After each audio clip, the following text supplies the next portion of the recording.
दोस्तों, ये कहानी प्राचीन काल के समय की है, जिस समय लोग अपने बच्चों को पढ़ने के लिए गुरुकुल भेजा करते थे और वही बच्चे अपनी शिक्षा ग्रहण करते थे।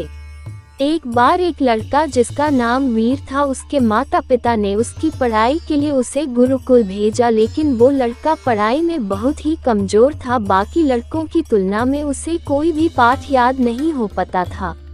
उसके गुरु ने उसको पढ़ाने की हर संभव कोशिश की, लेकिन वो उसे पढ़ा न सके। अंत कर उन्होंने एक दिन उसे अपने पास बुलाया और कहा कि अब मुझे नहीं लगता कि तुम पढ़ सकते हो, तुम अपने घर वापस चले जाओ और अपने माता पिता के काम में हाथ बटाओ।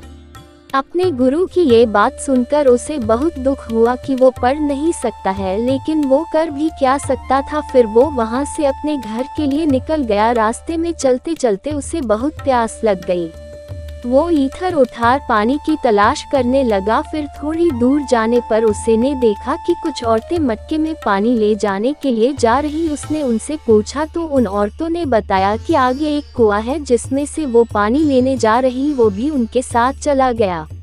वहां जाने के बाद उसने देखा कि लोग एक पतली सी रस्सी की मदद से उस कुएं में से पानी निकाल रहे थे। वो भी पानी पीने के लिए उस कुएं के पास गया तो उसने देखा कि कुएं पर कई निशान बने हुए थे।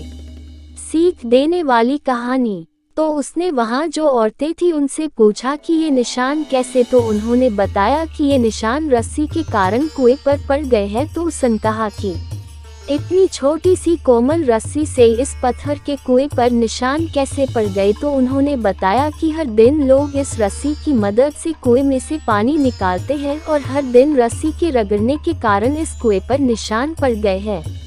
तब उस लड़के ने सोचा कि यदि हर दिन रगड़ने के कारण इस पतली सी रस्सी से इस पत्थर पर निशान पड़ सकते हैं, तो हर दिन अभ्यास करने से मैं पढ़ क्यों नहीं सकता। ये सोचकर वो पानी पीकर घर जाने की जगह फिर से गुरुकुल चला गया और अपने गुरु से कहा कि वो पढ़ना चाहता है।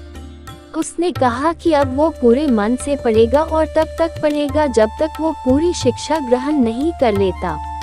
उसके गुरु ने उसका जोश देखकर उसे फिर से गुरुकुल में रख लिया। अब उसके गुरु भी उसका और सहयोग देने लगे। फिर एक दिन ऐसा भी आया कि उस लड़के ने अपनी सारी शिक्षा ग्रहण कर ली और आगे जाकर एक महान व्यक्ति बना।